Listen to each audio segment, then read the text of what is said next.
자, 이제 발달 심리 이론의 마지막 파트 내용입니다. 바로 인본주의 이론부터 시작해서 동물 행동학 이론, 그리고 생태학적 체계 이론 등을 살펴보는 내용입니다.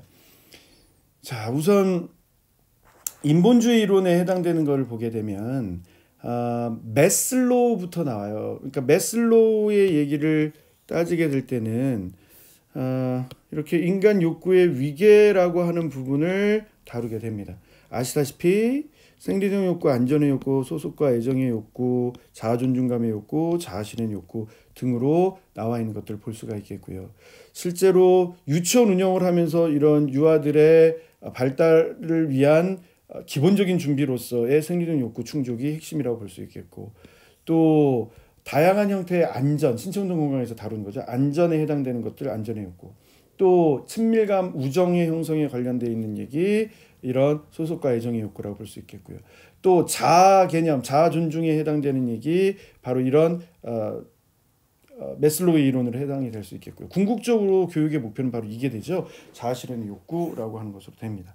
그래서 위에서 얘기했던 이런 유의 것들 말이에요. 예컨대 생리적 욕구, 안전의 욕구, 소속과 애정의 욕구 등은 채워져야 되는 욕구다라고 해서 보통 우리가 표현을 할 때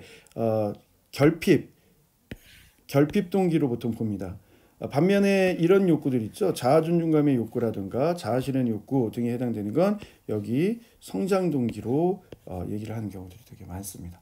그래서 채워져야 되는 것, 더 추구돼야 되는 것, 채워져야 되는 것은 결핍 욕구, 추구해야 되는 건 성장 욕구라고 하는 것으로 정리를 좀 할 수가 있습니다.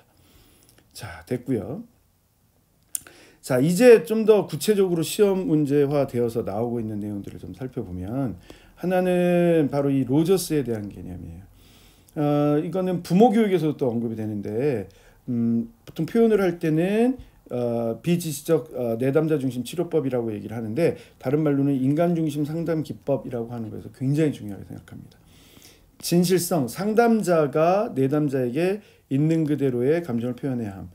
교사나 부모가 자녀에게 있는 그대로의 감정을 표현해야 돼요. 나중에 부모 교육에서 아이메시지로 연결을 하죠. 그 다음에 무조건적인 존중, 그러니까 정확이라고 하는 건 수용이라고 하는 형태에서, 존중이라고 하는 형태에서 내담자를 판단하지 않는다라고 하는 형태로 가게 됩니다. 무조건적이고 긍정적이고 수용적인 형태의 태도를 보여준다. 다음에 정확한 공감적 이해, empathy, sympathy를 가질 필요가 있겠다. 그의 입장에서 생각하고 그의 감정을 읽어낼 필요가 있겠다라고 하는 것으로 나중에 부모교육론 가서 더 자세하게 살펴봅니다. 이제 여기서는 진실성, 무조건적인 존중, 정확한 공감적 이해, 용어 중심으로 해서 먼저 살펴보셔야겠고요. 자, 다음 얘기로는 이제 그 동물행동학 이론이라고 하는 걸 다룬 이유는 애착을 공부하기 위해서라고 말씀드릴 수 있어요. 사회관계에서 애착을 다룰 때 일단 로렌츠 이론부터 먼저 보거든요. 그래서 어렸을 때 누구의 인상이 가장 깊게 들어와 있느냐, 마음속에 들어와 있느냐를 따지는 각인 이론이라고 하는 형태. 이 각인이라고 하는 건 적응에 굉장히 중요한 의미가 있고, 이 시기를 놓치면 안 된다라고 얘기하는 부분에서 결정적 시기라고 하는 것으로 얘기를 할 수가 있겠습니다. 여러 번에 걸쳐서 나오는 얘기네요. 그 시기를 놓치면 안 된다. 자, 이전까지의 유아들의 애착의 형성은 수유 욕구의 충족으로 봤었어요. 프로이드의 이론에서 설명을 했었던 내용이죠. 그런데 요즘에는 그렇지 않다는 거예요. 얼마나 많은 경험을 했느냐, 감정을 교류했느냐 라고 하는 부분에서 따지게 됩니다. 그게 바로 정서적 유대를 얼마나 가졌느냐를 얘기를 하는 것이고, 그걸 했던 실험이 할로우와 진머만 실험이고, 정서적 유대에 관련되어 있는 설명을 이런 용어로 설명을 했어요. 접촉 위안이라고 하는 용어로. 그 이론을 확장해서 정리한 사람이 에인스워스 애착 이론이라고 할 수 있겠고, 안정 애착과 나머지의 불안정 애착으로 나눌 수 있습니다. 안정 애착은 애착의 형성 이후에도 지속성을 계속해서 가져가는 형태를 말해요.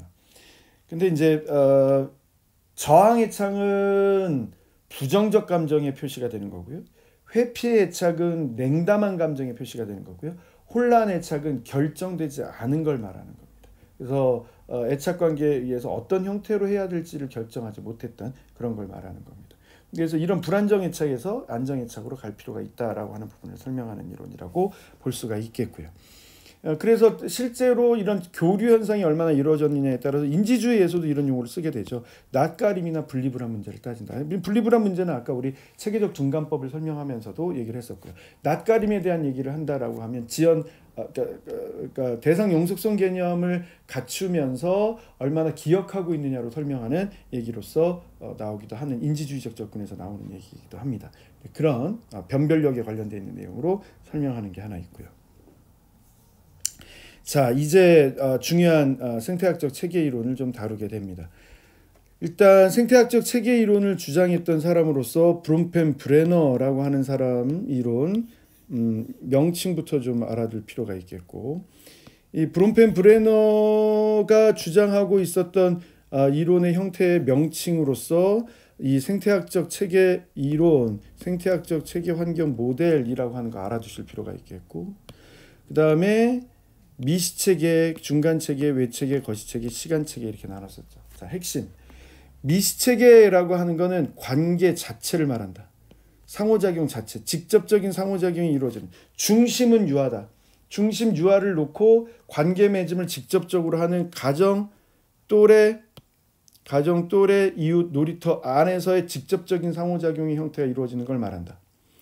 중간체계가 설명이 되려면 미시체계와 미시체계 간의 관계를 말한다. 같이 체계들 간의 연결을 의미한다. 그래서 부모 면담이라든가 하는 게 가정과의 미시체계, 선생님과의 미시체계 이렇게 있으면 그 미시체계들 간의 관계를 말한다. 외체계라고 하면 미시체계를 전제로 하고 유아 중심이라고 됐을 때 유아에게 직접 영향을 미치는 게 아니라 대상이 되는 미시체계에게 영향을 미쳐서 유아에게 영향을 미치는 체계를 말한다. 그래서 아동이 포함되지는 않지만 아동의 경험에 영향을 주는 사회적 환경을 말한다. 거시체계라고 하면 암암리에 혹은 인간의 가치, 행동의 규범 이런 것으로서 들어와 있는 큰 내용들을 말한다.